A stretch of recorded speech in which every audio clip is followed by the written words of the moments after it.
thousands of unblinking eyes are watching you. This isn't a scene from a horror movie. This is a real place on Earth where childhood toys turn into a living nightmare. Deep within the ancient canals of Xochimilco, Mexico City, lies a small island known as Isla de las Muñecas. To the tourists, it's a sight of curiosity. To the locals, it's a cursed ground where the dead still walk. The story began 50 years ago with a man named Don Julián Santana. He fled society to live a life of solitude on this island. But he wasn't alone for long. He claimed to have found the body of a young girl drowned in these dark waters. Shortly after the girl's death, a doll floated down the canal. Julian believed it belonged to her spirit. To appease the restless ghost, he hung the doll on a tree. He thought it would bring peace, but instead, it started an obsession that would last a lifetime. One doll became 10, then 100, then thousands.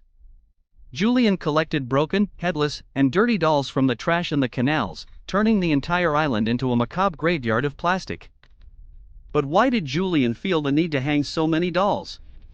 Was he protecting himself, or was the girl's spirit demanding more? The most terrifying part is how Julian's life ended, in the exact same spot where it all began. They say dead men tell no tales.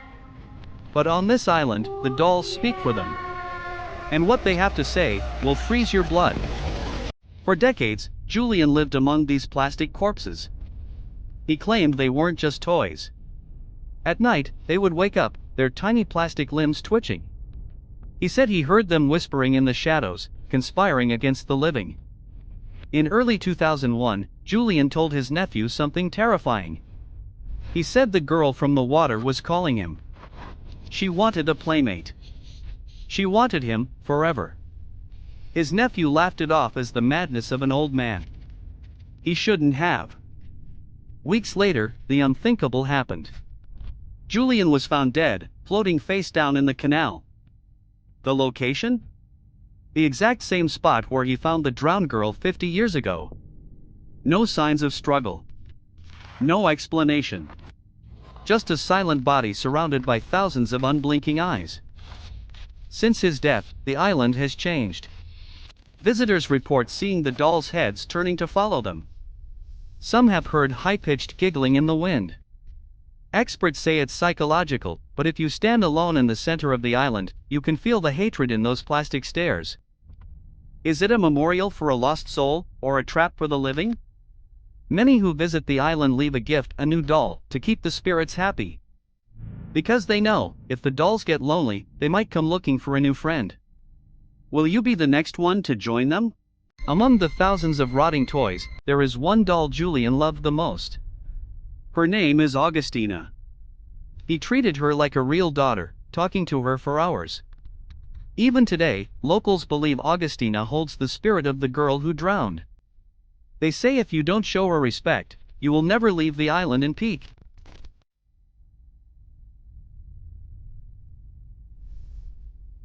Today, visitors don't just come to watch. They come to bargain. People leave coins, candies, and new dolls as offerings to the spirits. Why? Because the fear is real. Experienced paranormal investigators have caught electronic voice phenomena here, voices that scream, "Give me my doll." Is it possible that Julian didn't create this nightmare, but was a victim of it?